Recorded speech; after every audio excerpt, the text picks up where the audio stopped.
Assalamualaikum warahmatullahi wabarakatuh. Salam sejahtera buat Sobat Lin Whitening dimanapun berada. Jangan lupa bantu tekan tombol like dan aktifkan notifikasi loncengnya. Terima kasih. Oke, kita lanjutkan saja ceritanya.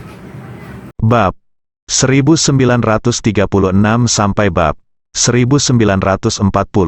Nampan pembunuh babi adalah hal biasa di semua lapisan masyarakat. Namun hal yang paling umum adalah membuat jebakan antar kenalan. Terlebih lagi, kenalan seringkali menjadi orang yang paling berani membunuh seseorang. Pasar mobil bekas sangat luas, dan semakin Anda mempercayai teman Anda, semakin mudah Anda ditipu. Porsche 718 yang disukai Wang Dalong sebelumnya disewakan di Yazoo, Nanhai, merupakan mobil rongsokan dari Suzhou dan Hangzhou. Setelah diperbaharui, dibeli oleh perusahaan rental mobil di Yazoo dengan harga murah dan dijual ke umum dengan harga-harga lebih dari 1.000 sehari. Menyewakannya, biayanya pulih hanya dalam waktu setahun. Setengah tahun yang lalu, mobil ini disewakan kepada dua orang pemuda yang baru saja mendapatkan SIM di Yazoo. Kedua pemuda tersebut mengemudi dalam keadaan mabuk dan mengalami kecelakaan besar, mengakibatkan salah satu dari mereka meninggal di tempat, yang lainnya luka berat, dan kendaraan itu hampir hancur. Kemudian mobil tersebut dijemput oleh pemilik dealer mobil di Jinling dengan harga yang sangat murah. Kemudian ia menemukan bagian bodi depan di Chentian, Provinsi Guangdong dan mengelasnya. Akhirnya diangkut ke Jinling setelah melalui proses yang menyeluruh. Persiapan. Namun kondisi mobil ini sangat buruk sehingga siapapun yang memiliki sedikit pengetahuan dapat langsung mengetahui bahwa mobil ini mencurigakan, sehingga pasar Porsche sangat bagus, mobil ini tidak pernah terjual. Tanpa diduga, Wang Dalong masuk ke dalam lubang besar ini. Dia dengan bingung berlari untuk menandatangani perjanjian pinjaman jangka pendek yang penuh jebakan. Lalu mengambil uang yang baru dipinjamkan dan bergegas ke dealer mobil untuk mengambil mobil. Temannya Xiao Bin menyiapkan upacara pengangkutan mobil akbar untuknya. Mobil sport yang pernah terendam air, mengalami kecelakaan, bahkan menewaskan orang ini, dikemas dengan sangat rapi olehnya, dan juga diikat dengan bunga besar berwarna merah, membuatnya terlihat sangat tampan. Wang Dalong sedang tidak mood untuk mengapresiasi mobil sport yang sudah lama ia cintai ini. Ketika ia berpikir bahwa ia akan kehilangan 30.000 hingga 40.000 yuan saat berpindah tangan, ia merasa sangat kesakitan. Kali ini, temannya Xiao Bin membawanya ke kantor, memberinya kontrak tebal, dan mendesaknya dengan suara rendah, "Dalong, cepat tanda tangani kontraknya dulu. Saya punya rekan dari tempat lain yang sedang mencari 718, dia punya sumber mobil, dan dia cukup cemas. Jika Anda membawa mobil itu pergi, saya akan mengatur agar dia melihat mobil itu bersama Anda. Lalu Anda menambahkan 10.000 ke harga untuknya. Saya kira dia pasti akan memintanya, agar uang bungamu menjadi, saya mendapatkan uang saya kembali." Ketika Wang Dalong mendengar ini, dia bertanya dengan heran, "Benarkah, Xiao Bin? Apakah saya masih bisa lebih murah?" Xiao Bin mengedipkan mata padanya dan berbisik, "Kamu, Xiao Bin, bersikaplah sedikit lebih keras dan jangan biarkan bos kita mendengarnya. Kalau tidak dia pasti akan memarahiku." Wang Dalong buru-buru berkata, Oke, Xiao Bin. Terima kasih banyak untuk ini. Kenapa kamu bersikap sopan padaku?" Xiao Bin langsung membuka halaman terakhir kontrak, menunjuk ke tempat tanda tangan dan berkata kepadanya, "Cepat dan tanda tangani. Setelah penandatanganan, saya akan mengantarmu untuk mengambil mobil." Baik, 10 menit kemudian, Wang Dalong akhirnya menyebutkan Porsche 718 yang selama ini ia rindukan. Xiao Bin mengadakan upacara pengiriman mobil besar untuknya, dan seorang pramuniaga cantik memberinya karangan bunga. Kemudian, Xiao Bin memberitahunya, "Dalong, tolong kendarai mobilnya dulu. Saya akan menghubungi rekan dari tempat lain nanti dan memintanya datang kepada Anda untuk melihat mobil itu.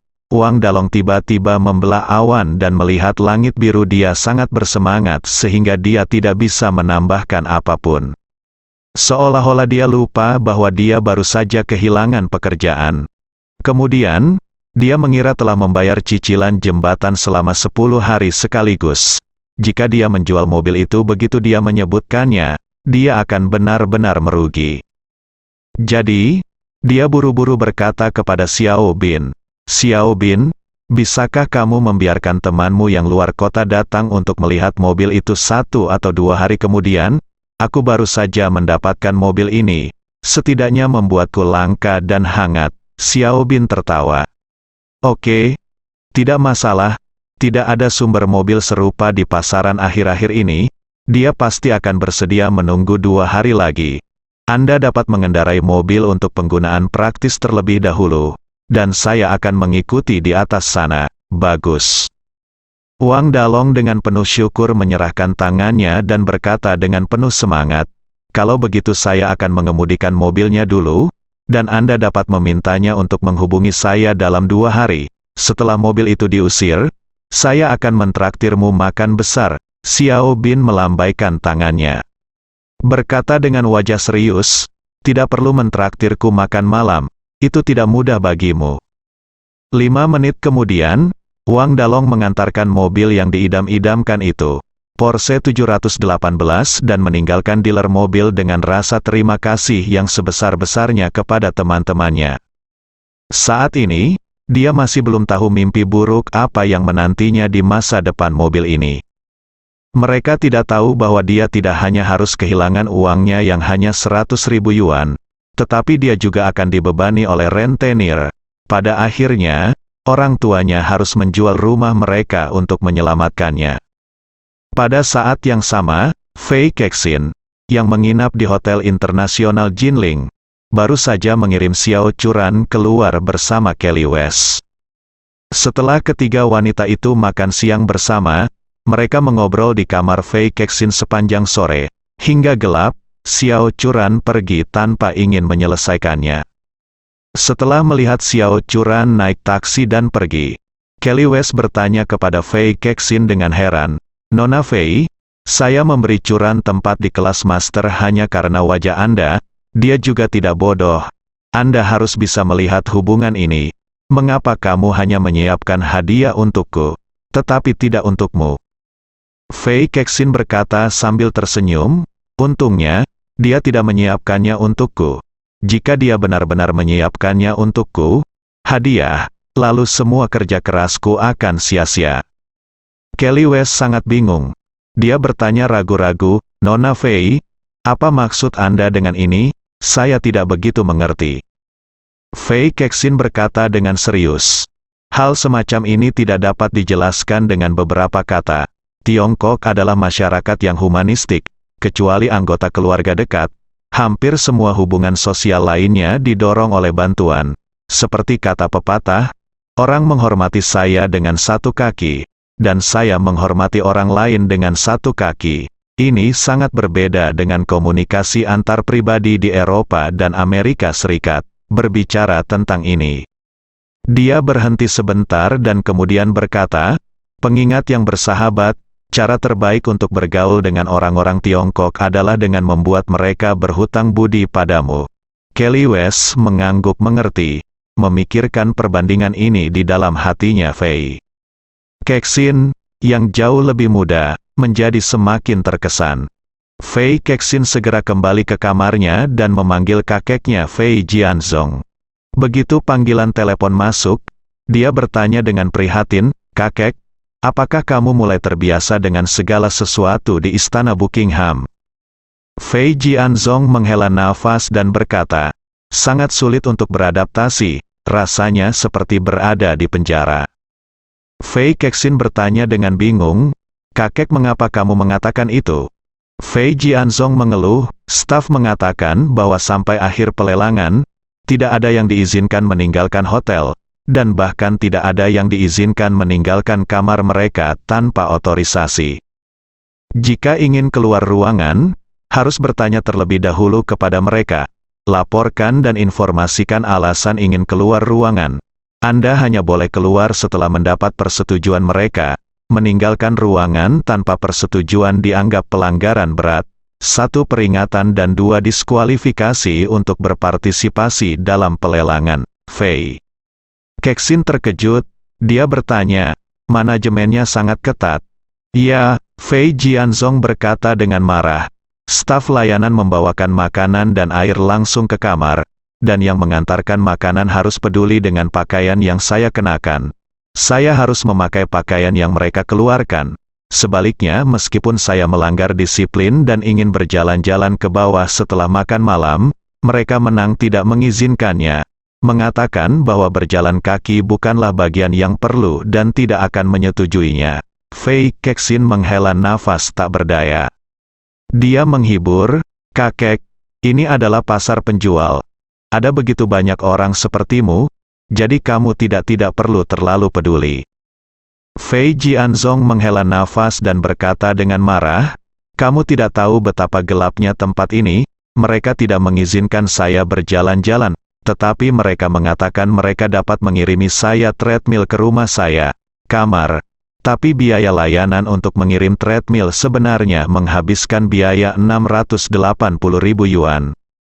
Fei Kexin tidak bisa menahan tawa ketika mendengar ini. Dia benar-benar tidak menyangka Ye Chen akan menggunakan segala macam metode untuk menghasilkan uang. Sebuah treadmill belaka, bahkan dari merek ternama sekalipun, harganya hanya beberapa ribu dolar AS, dan yang tertinggi hanya 10.000 dolar AS. Namun Ye Chen hanya menyediakan beberapa hari pemakaian dan mematok biaya hampir 100.000 dolar AS. Bisa dikatakan memang begitu, luar biasa mahal. Fei Jianzong hanya bisa menghela nafas saat ini. Istana Buckingham ini hanyalah rumah jagal standar bagi orang kaya. Ada begitu banyak cara untuk mengumpulkan uang yang bahkan tidak dapat Anda bayangkan. Fei Kexin dengan cepat berbicara untuk menghibur kakek ini. Sebenarnya, tidak ada gunanya meminta uang, jadi kamu tidak perlu pergi terlalu jauh. Puaslah dengan apa yang telah kamu terima. Ya, Fei Jianzong berkata dengan getir. Saya juga mengerti prinsipnya kepuasan dengan apa yang telah Anda terima, tetapi saya tidak mengharapkannya. Tidak ada batas bawah, yang benar-benar merongrong ketiga pandangan tersebut.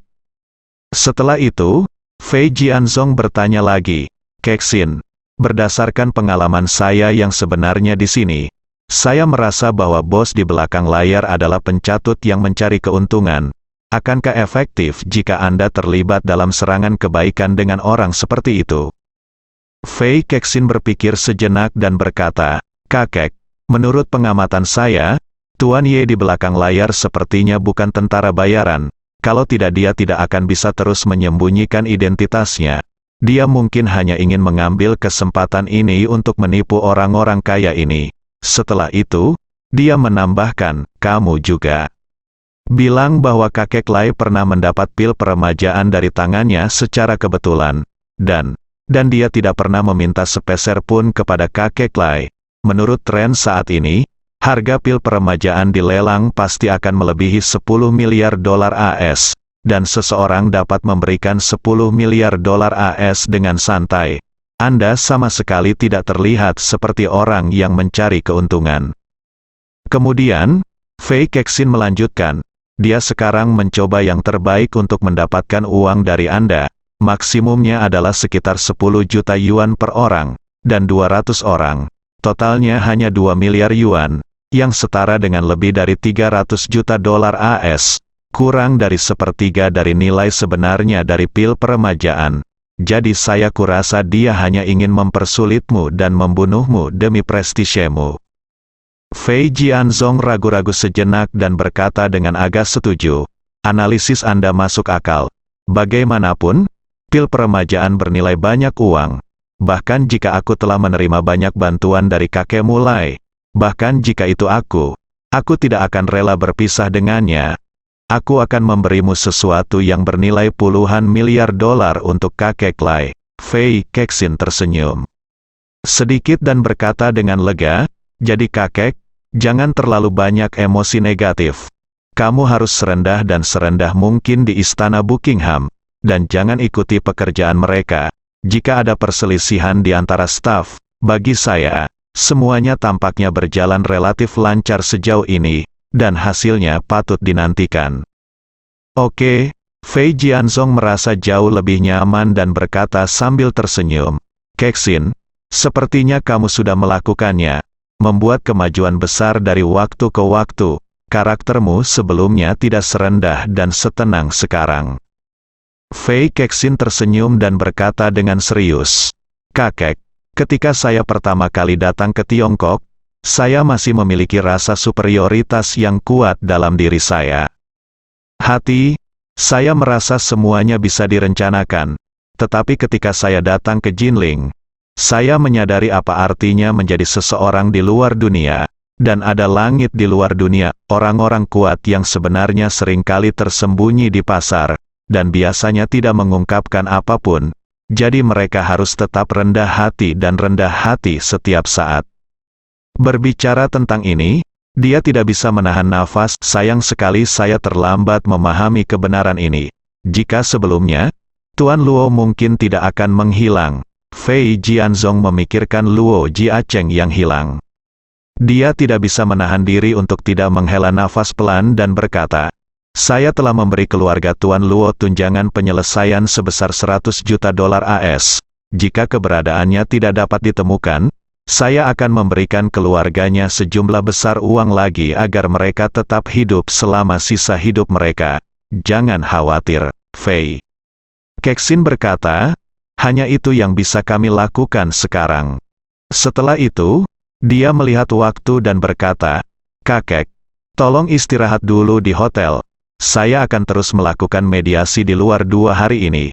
Ketika pelelangan selesai, apapun hasilnya, saya akan melakukannya. Temukan cara untuk mengaturnya untukmu. Temui Tuan Ye itu. Oke, Fei Jianzong berkata, hubungi saya jika Anda punya sesuatu. Tapi saya kira Anda tidak akan diizinkan membawa ponsel pada hari lelang. Jika terjadi sesuatu, kami akan menunggu sampai lelang selesai. Oke. Pada saat yang sama, Chen Zekai membuat laporan terperinci kepada Ye Chen dan mengatakan kepadanya, Tuan, semua pelamar yang telah berpartisipasi dalam pelelangan sejauh ini semuanya telah pindah ke Istana Buckingham, dan yang lainnya berada di peringkat 201 hingga 220. 20 kandidat untuk posisi tersebut akan tiba di Jinling besok. Ye Chen mengangguk sedikit dan memerintahkan, kandidat ini tidak lagi dikenakan biaya untuk akomodasi mereka. Kemungkinan besar mereka harus menemani mereka, dan pada saat itu mereka bahkan mungkin tidak memenuhi syarat untuk memasuki tempat tersebut. Baiklah, Tuan Muda, Chen Zekai menjawab dan buru-buru bertanya, Tuan, apakah kita akan membiarkan mereka pergi dengan sia-sia kali ini? Banyak orang datang dari luar negeri, dan cukup sulit untuk melakukan perjalanan jauh. Ye Chen berpikir sejenak dan kemudian berkata, ayo lakukan ini. Jika mereka tidak memiliki kesempatan untuk menggantikan yang lain pada akhirnya, kami akan mengatur agar mereka melalui pemeriksaan keamanan dan masuk ke tempat untuk menonton pada hari pelelangan. Tetapi mereka hanya dapat menonton dan tidak dapat mengangkat tanda. Berpartisipasi dalam pelelangan memberi mereka kesempatan untuk merasakan efek dari pil peremajaan. Lagi pula, banyak dari orang-orang ini ada di sini untuk ini. Karena masuknya orang-orang kaya ini, Ye Chen menjadi semakin menantikan pelelangan ini. Dia masih tidak tahu berapa harga pil peremajaan setelah rangkaian hype-nya. Tapi ada satu hal yang sangat dia ketahui. Baiklah, selama orang-orang kaya itu diizinkan untuk menyaksikan efek orang lain yang meminum pil peremajaan di lelang ini, masing-masing dari mereka akan memiliki reaksi terhadap pil peremajaan yang 10.000 kali lebih kuat dari sekarang. Antusiasme, karena sejauh ini, sebagian besar orang-orang kaya yang berpartisipasi dalam pelelangan hanya mendengar tentang efek pil peremajaan dari orang lain. Mereka belum sempat menyaksikan keajaiban peremajaan dengan mata kepala sendiri. Alasan mengapa banyak orang mengetahui bahwa mereka aset mungkin di antara 200 orang tersebut, nyaris berada di urutan terbawah. Namun mereka tetap ingin menghadiri pelelangan, hanya untuk melihat dengan mata kepala sendiri betapa ajaibnya ramuan peremajaan ini. Oleh karena itu, pelelangan ini pasti akan membuat seluruh masyarakat kelas atas terpesona. Sangat terkejut, setelah lelang ini, pil peremajaan akan menjadi barang yang paling berharga dan dicari di seluruh kelas atas. Pada saat itu, Ye Chen akan dapat menggunakan pil peremajaan di tangannya. Pil peremajaan di tangannya sudah cukup untuk membawa keluarga Ye selangkah lebih dekat ke puncak dunia. Saat ini, Chen Zekai juga merasa bahwa solusi Ye Chen sangat manusiawi. Jadi dia segera berkata, kalau begitu saya akan membiarkan seseorang melakukannya di langkah terakhir. Susun 20 kursi secara berurutan dan siapkan tempat menonton khusus. Jika waktunya tiba, kumpulkan mereka di sana untuk menonton. Oke. Ye Chen mengangguk sedikit dan bertanya, apakah orang tua itu sudah tiba di Jinling? Chen Zekai tahu bahwa lelaki tua yang dia bicarakan pasti adalah kakeknya Ye Zongquan, jadi dia buru-buru berkata, orang tua itu telah tiba, saya mengatur agar dia tinggal di gedung administrasi, tetapi di lantai yang terpisah dari dua lainnya. Tamu-tamu terhormat, Ye Chen bertanya kepadanya, Tuan Lai dan Ratu Eropa Utara sebelumnya juga ada di sini. Chen Zekai mengangguk dan berkata, ya, Tuan Muda, kita semua ada di sini. Ye Chen kemudian berkata, tolong bantu saya menelepon kamar Tuan Lai dan tanyakan apakah itu nyaman.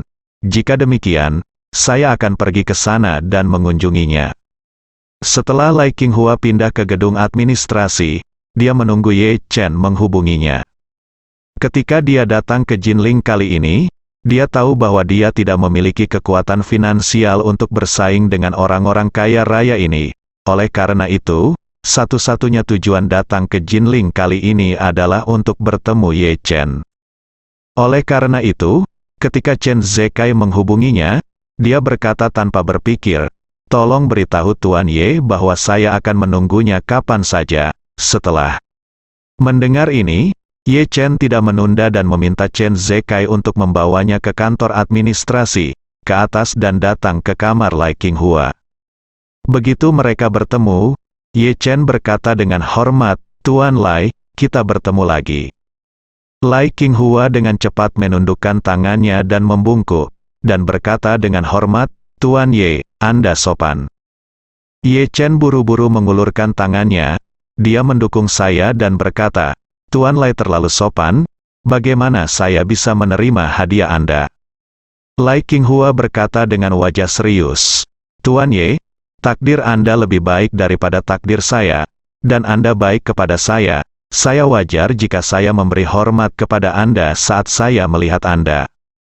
Setelah mengatakan itu, dia dengan cepat berkata kepada Ye Chen, Tuan Ye, silakan masuk dan bicara.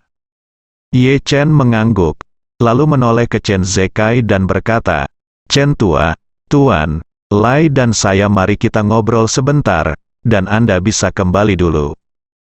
Chen Zekai berkata dengan hormat, baik, Tuan Muda. Setelah itu, dia berkata kepada Lai Qinghua, Tuan Lai, saya akan pamit, sekarang. Lai Qinghua membungkukkan tangannya padanya, Tuan Chen, berjalanlah perlahan. Setelah Chen Zekai pergi, Ye Chen mengikuti Lai Qinghua ke kamar tempat dia menginap. Ini merupakan suite mewah eksekutif dengan luas lebih dari 200 meter persegi, dan ruang tamunya sendiri menempati hampir 100 meter persegi.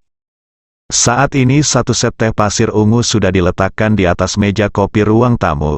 Selain itu juga terdapat tempat pembakar dupa perunggu.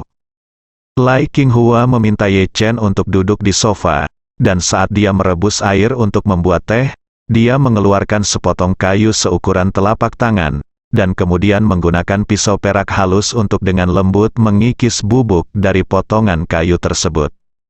Kemudian, dia mengeluarkan satu set perkakas tembaga yang indah. Pertama, dia menggunakan perkakas tersebut untuk meratakan dan memadatkan abu dupa di dalam pembakar dupa.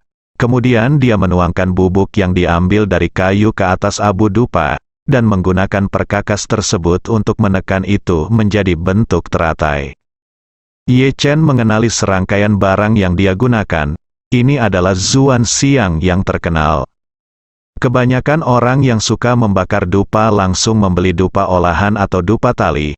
Namun masih ada sebagian orang yang cerewet yang suka menekan sendiri dupa segelnya. Bahan yang digunakan untuk menekan dupa segel sebagian besar merupakan sisa gaharu atau kayu cendana Laos.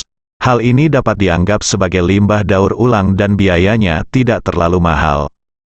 Tapi Lai Qinghua menggunakan potongan gaharu berukuran besar, yang mengejutkan Ye Chen. Pasalnya, harga gaharu ukuran besar masih sangat mahal di pasaran, jika dihitung berdasarkan beratnya jauh lebih mahal dibandingkan emas. Jika sepotong gaharu tersebut diukir menjadi gambar Buddha seperti Buddha, Bodhisattva atau taraf, setidaknya bisa dijual dengan harga ratusan ribu. Pada saat ini, Lai Qinghua menggunakan korek api untuk menyalakan dupa segel berbentuk teratai, dan berkata kepada Ye Chen sambil tersenyum, "Tuan Ye, Anda tidak menolak bau kayu gaharu, kan?" Ye Chen tersenyum sedikit dan melihat. Di menghirup gumpalan asap hijau yang membubung ke langit, dan mencium aroma unik gaharu saat dinyalakan, saya merasa sangat nyaman dan berkata, "Tuan Lai memang sangat anggun, dupa segel semacam ini adalah sesuatu yang hanya saya miliki digunakan ketika saya masih kecil. Ketika saya bersama ibu saya mencium cahayanya. Setelah bertahun-tahun, saya menciumnya lagi dan memiliki sisa rasa yang tak ada habisnya." Lai Qinghua mengangguk dan berkata dengan serius, "Ibumu sangat terkenal di Amerika. Dikatakan bahwa ketika dia masih hidup, yang tidak melakukan upaya apapun untuk mempromosikan budaya tradisional Tiongkok di Amerika Serikat. Banyak wanita kelas atas di Amerika Serikat yang bangga menirunya.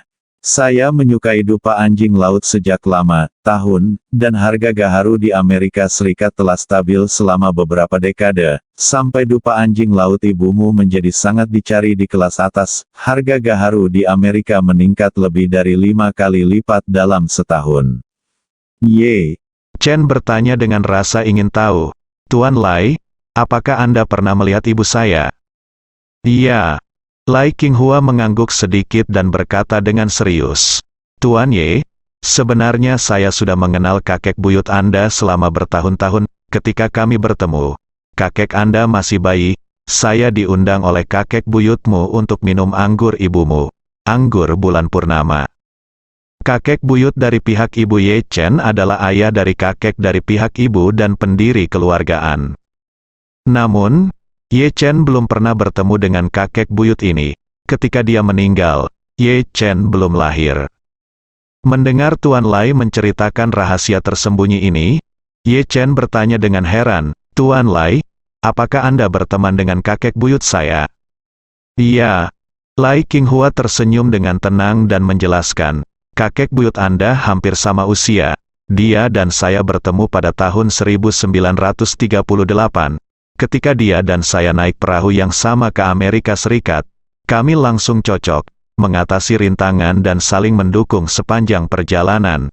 Kami dapat dianggap sebagai teman yang tidak dapat diubah. Itu saja," kata Ye Chen. Dia berdiri dan membungkuk pada Lai Qinghua. Lai Qinghua berdiri dengan cepat dan berkata dengan agak tersanjung, "Tuan Ye, Anda adalah perintah Longge. Bagaimana Anda bisa memberi hormat kepada saya? Saya harus memberi hormat kepada Anda." Ye Chen berkata dengan serius, "Anda dan kakek buyut saya kami adalah teman dekat dan tentu saja yang lebih tua. Sebagai seorang junior, pantas bagi saya untuk memberi hormat kepada Anda." Lai Qinghua berkata dengan sangat serius, "Tuan Ye, apa yang saya yakini adalah takdir surga. Menurut takdir, Anda adalah raja dan raja. Saya seorang menteri. Meskipun saya berusia lebih dari 100 tahun, saya akan tetap menjadi menteri ketika saya melihat Anda." Melihat sikap tegasnya, Ye Chen berhenti berdebat dengannya dan buru-buru berkata, "Tuan Lai, ayo pertahankan rangkaian etiket ini, lupakan saja. Anggap saja itu sebagai persahabatan dekat. Bagaimana menurut Anda?" Lai Qinghua sedikit terkejut, lalu mengangguk sambil tersenyum dan berkata, Oke, oke, karena Tuan Ye berkata begitu, saya harus patuh. Lalu, keduanya duduk lagi. Ye Chen memikirkan sesuatu dan bertanya pada Lai Qinghua, Tuan Lai, Anda membantu saya mempromosikan pil peremajaan di Amerika Utara. Saya ingin tahu apakah kakek saya pernah menanyakan hal itu kepada Anda, kakekmu.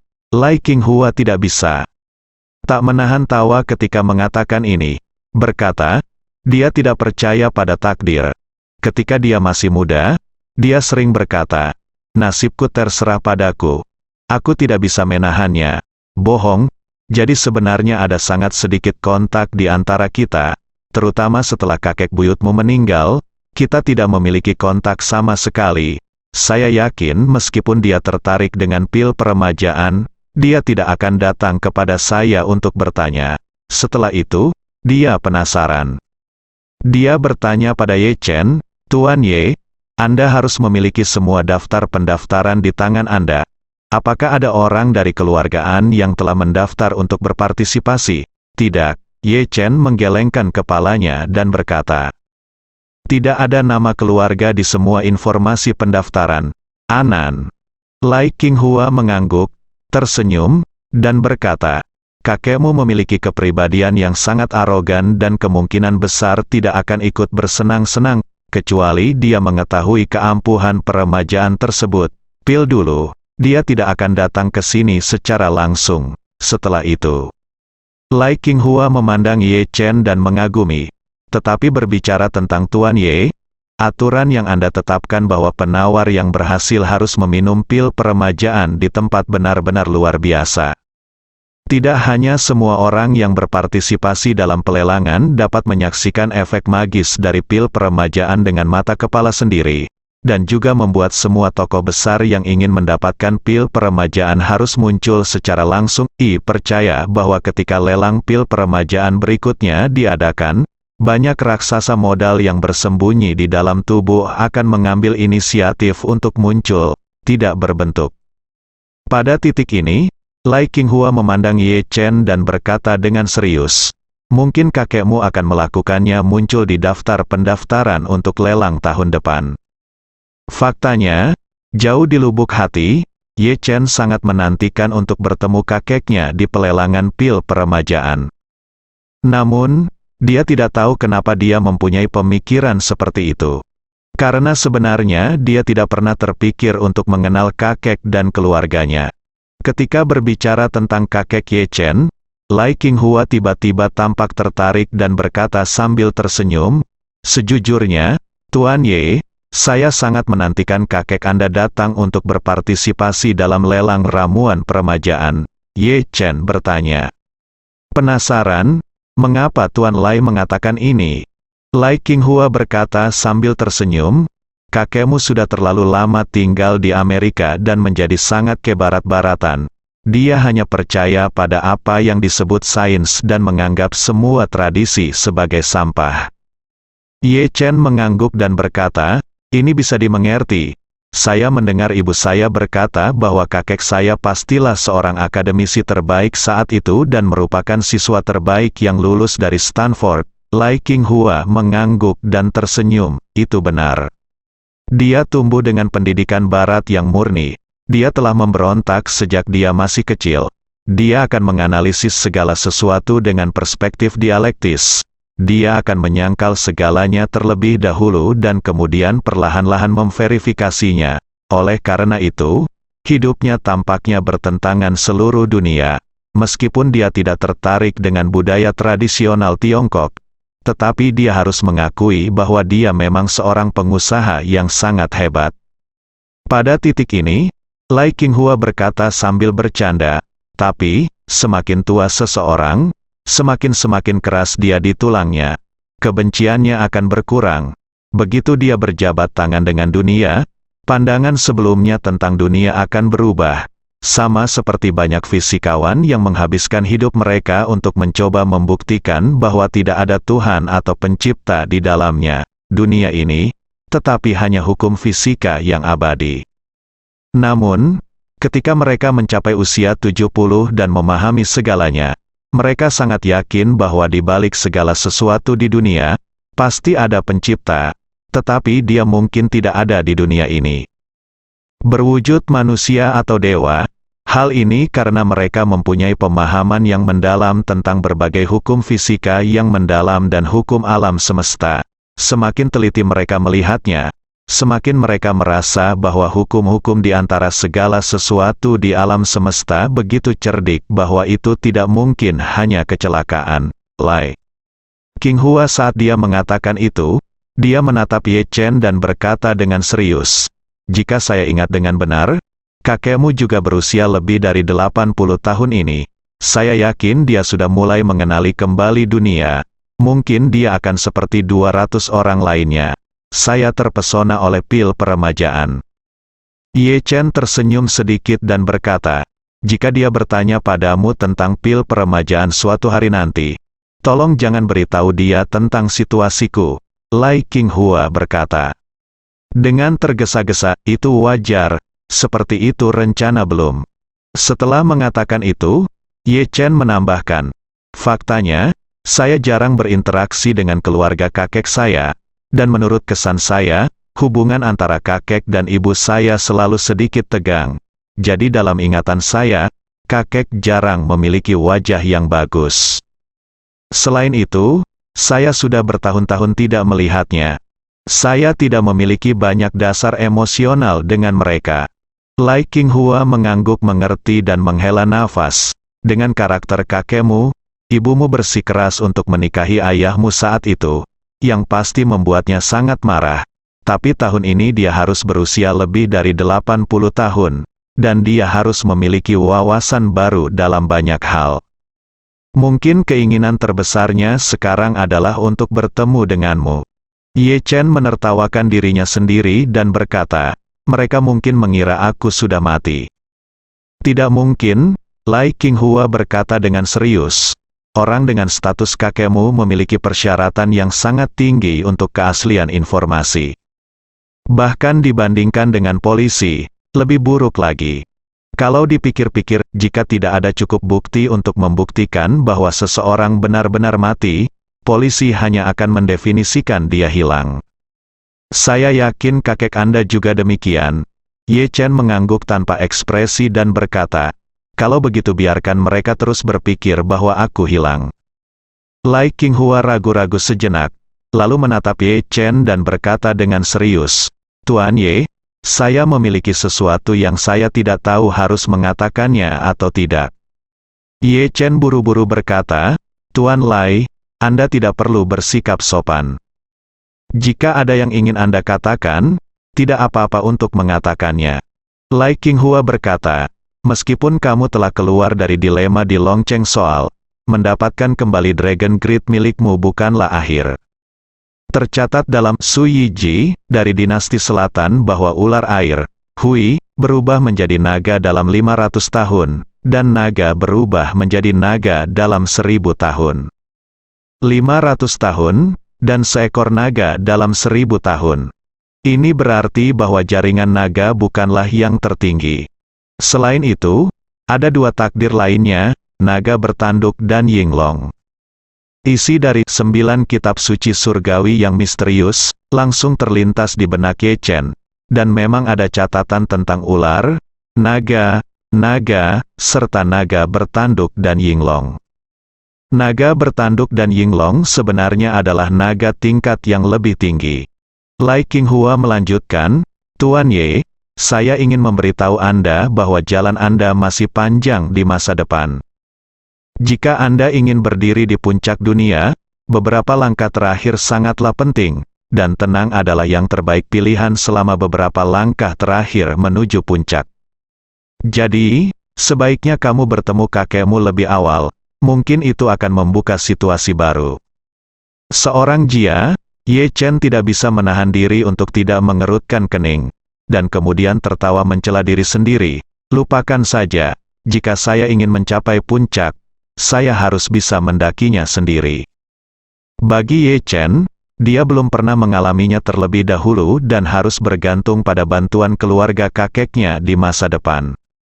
Dalam pandangannya, Penerimaannya terhadap keluarga Ye berarti di satu sisi, keluarga Ye memang berhutang budi banyak untuk keluarganya yang beranggotakan 3 orang. Dan di sisi lain, Ye Chen keluarga memang tempat ayah saya mengabdikan hidupnya. Belum lagi nama keluarga saya adalah Ye, dan saya adalah keturunan dari keluarga Ye. Saya harus melakukannya memegang kekuatan keluarga Ye di tanganku sendiri dalam hal emosi, alasan, kebaikan, dan kebencian. Namun, kakekku memilikinya, tetapi Ye Chen tidak memiliki gagasan seperti itu. Lagi pula, Ye Chen merasa bahwa kakeknya tidak berhutang apapun kepada orang tuanya. Terlebih lagi, nama belakangnya adalah An dan nama belakangnya adalah Ye. Bagaimana dia bisa mengatakan bahwa dia adalah orang luar? Lalu bagaimana dia bisa memperlakukan keluarga kakeknya seperti miliknya? Terlebih lagi, sebagai salah satu dari 3 keluarga teratas di dunia, struktur internal keluargaan pasti sangat rumit. Bahkan keluarga saya mungkin tidak dapat memahami bagaimana mereka dapat menggunakan keluargaan. Namun, Lai Qinghua sangat serius saat ini. Dia berkata, Tuan Ye, bahkan Sun Wukong, yang telah mengalami 72 transformasi, harus mengandalkan jarum pengikat laut untuk menjadi Raja Kera. Ada banyak jenis senjata di dunia, tetapi hanya ada satu gada emas.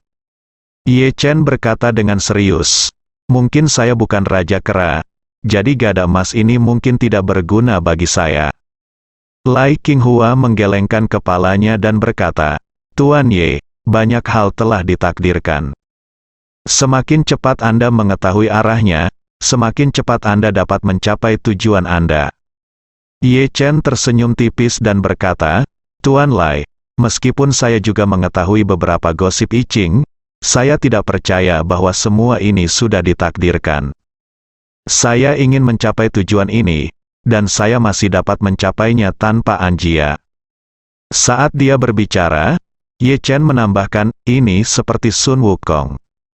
Saya yakin meskipun dia tidak memiliki gada emas, dia masih bisa menjadi Raja Kera. Lai Qinghua tersenyum dan menggelengkan kepalanya, dan berkata dengan tenang, Tuan Ye, takdir ada di segala arah. Dengan kata lain, Sun Wukong tidak hanya ditakdirkan untuk menjadi Raja Kera, tetapi dia juga ditakdirkan untuk mengambil gada emas. Begitu juga Anda, saat dia mengatakan itu, Lai Qinghua tersenyum penuh teka-teki dan berkata, Tuan Ye, tercatat dalam karya asli, Perjalanan ke Barat, bahwa Raja Naga memberitahu Sun Wukong bahwa beberapa hari sebelum dia pergi ke Istana Naga, gada emas mulai bersinar terang, cantik dan penuh keberuntungan, artinya belum tentu Sun Wukong yang memilih gada emas, besar kemungkinan gada emas yang memilih Sun Wukong. Kata-kata Lai Qinghua membuat Ye Chen berpikir. Apa yang dia pikirkan bukanlah apakah dia harus meminjam energi dari keluarga kakeknya untuk mencapai kesuksesannya di masa depan. Apa yang dia pikirkan adalah semakin jauh dunia berjalan, semakin sempit jalannya. Jika dia menginginkannya kamu keluarga untuk berdiri di puncak dunia, lalu di masa depan suatu hari, aku pasti akan bertemu Anjia di jalan yang sama. Dia tidak bisa tidak berpikir bahwa jika suatu hari nanti, dia benar-benar bertemu Anjia, apakah dia akan menjadi musuh atau teman? Bagaimanapun, keluarga An kini menjadi salah satu dari 3 keluarga teratas di dunia. Jika Ye Chen ingin memenuhi keinginan terakhir ayahnya, dia harus membuat keluarga Ye berdiri lebih tinggi dari ketiga keluarga tersebut. Jika 3 keluarga besar tidak ingin melihat bintang yang sedang naik daun muncul di atas diri mereka sendiri, hal itu mungkin akan memicu pertarungan hidup dan mati antara raja baru dan raja lama. Melihat Ye Chen tiba-tiba terdiam, Lai Qinghua dengan kasar menebak apa yang dipikirkan Ye Chen. Jadi dia berkata dengan serius, Tuan Ye, di antara 3 keluarga teratas, keluarga Rothschild memiliki 3 keluarga paling kuat di dunia. Dengan 1 abad yayasan lama, skalanya telah lama melampaui sebagian besar negara di dunia, dan sangat kuat sehingga tidak ada yang bisa melihat gambaran lengkapnya. Keluarga kerajaan Saudi di Timur Tengah didukung oleh seluruh negara, baik finansial maupun material, dan kekuatan militer berada di luar jangkauan keluarga biasa. Sebagai perbandingan, keluarga An adalah yang terlemah di antara 3 keluarga besar. Berbicara tentang ini, Lai Qinghua menghela nafas. Meskipun keluarga An adalah yang paling kuat keluarga Tionghoa di dunia, masih berdiri di 3 kerajaan. Dalam situasi ini, dia adalah yang terlemah. Dalam beberapa tahun terakhir, 2 keluarga lainnya juga berusaha menekan keluarga An dan mengeluarkannya dari 3 besar keluarga. Oleh karena itu, menurut spekulasi saya, masa depan keluarga An tidak akan terlalu mudah. Bergabung dengan keluarga An akan sangat bermanfaat bagi Anda dan keluarga An. Ye Chen tersenyum acuh tak acuh dan berkata, "Terima kasih, Tuan Lai, atas pengingatnya. Suatu hari nanti, saya pasti akan bergabung dengan Anda." Keluarga An sedang bertatap muka. Jadi mari kita tunggu sampai kita benar-benar bertemu. Lai Qinghua tahu bahwa Ye Chen punya idenya sendiri. Jadi dia mengangguk ringan dan berkata, "Jika Tuan Ye ingin bertemu dengan keluarga An suatu saat, saya dapat membantu Anda menemukan koneksi." "Oke." Ye Chen berterima kasih. "Terima kasih, Tuan Lai." Lai Qinghua melambaikan tangannya, lalu mengganti topik dan berkata kepada Ye Chen, "Ngomong-ngomong, Tuan Ye, saya punya permintaan tidak baik lainnya. Saya harap Anda dapat membantu saya." Ye Chen berkata tanpa berpikir, "Tuan Lai, tolong bicara." Lai Qinghua ragu-ragu sejenak dan menghela nafas. "Saya punya teman baik bernama Fei Jian. Dalam lelang ini, dia adalah salah satu dari 200 peserta." Ye Chen tersenyum sedikit, mengangguk dan berkata, "Saya tahu orang ini dan telah melihat informasinya." Faktanya, Ye Chen tidak hanya mengenal Fei Jianzong, saya juga tahu tentang cucunya Fei Kexin. Namun, Ye Chen tidak menyebutkan bahwa dia mengetahui keberadaan Fei Kexin di depan Lai Qinghua. Lai Qinghua menghela nafas pelan saat ini dan berkata dengan serius, "Dalam perjalanan ke sini, saya memberitahu Lao Fei sebuah ramalan. Ramalan tersebut menunjukkan bahwa ketika dia datang ke Jinling kali ini, masa depannya agak berbahaya." Berbicara tentang ini, Lai Qinghua merasa sedikit percaya diri. Dia berkata dengan penuh tanggung jawab, dia memutuskan untuk datang ke Jinling untuk berpartisipasi dalam pelelangan karena pengaruh saya. Jika dia menemui bahaya sebagai akibatnya, sayalah yang harus disalahkan. Jadi saya bertanya Tuan Ye agar lebih memperhatikannya kalau terjadi sesuatu. Insiden itu terjadi tiba-tiba. Tolong bantu Tuan Ye. Ye Chen tidak bisa menahan cemberut dan bertanya, "Tuan Lai, apakah Anda memiliki petunjuk lebih detail? Misalnya, di manakah bahaya yang baru saja Anda sebutkan? Aspek yang mana? Apakah kita perlu memperhatikan kecelakaan, atau kita perlu memperhatikan rencana orang jahat?" Lai Qinghua menertawakan dirinya sendiri dan berkata, "Heksagram hanya dapat menunjukkan kebaikan dan nasib buruk, tetapi tidak dapat melihat konten yang lebih detail. Heksagramnya bisa baik atau buruk. Apa sebenarnya itu? Saya tidak bisa mengatakan apa hasilnya nanti." Kemudian, Lai Qinghua menambahkan, "Tetapi dia tidak akan tinggal di Jinling terlalu lama. Setelah berpartisipasi dalam pelelangan, dia mungkin harus segera kembali ke Amerika Serikat terlepas dari keberhasilan atau kegagalannya. Jadi itu hanya akan memakan waktu beberapa hari ini. Saya perlu Tuan Ye meluangkan waktu Anda." Ye Chen mengangguk dan berkata, "Karena ada pertanda buruk dalam heksagram, saya memperkirakan dia mungkin tidak dapat meminum pil peremajaan." Ketika Lai Qinghua mendengar ini, dia sedikit terkejut. Kemudian dia tertawa bodoh dan berkata, "Kamu benar. Jika ada yang bisa mendapatkan obat ajaib dari pil peremajaan, itu akan menjadi berkah dalam heksagram. Tampaknya Jianzong tidak memiliki peluang dengan pil peremajaan kali ini." Dia berkata pada titik ini, Lai Qinghua berkata sambil menghela nafas, "Dia sudah tua. Dia mungkin yang tertua di antara 200 orang yang berpartisipasi dalam lelang pil peremajaan. Jika pil peremajaan tidak dapat dilelang kali ini, Saya khawatir di masa depan, tidak banyak, setelah mendengar ini, Ye Chen semakin mengagumi Fei Kexin. Wanita ini memang punya rencana. Setidaknya dia sudah membuat keputusan yang menguntungkannya.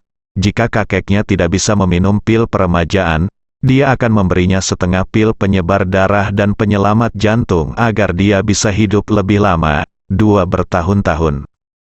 Dikombinasikan dengan kata-kata Lai Qinghua, pada dasarnya dapat dipastikan bahwa bahkan jika Fei Jianzong mengalami kecelakaan fisik di Jinling kali ini, dengan setengah dari pil penyebar darah dan penyelamat jantungnya, itu mungkin nyaris terjadi.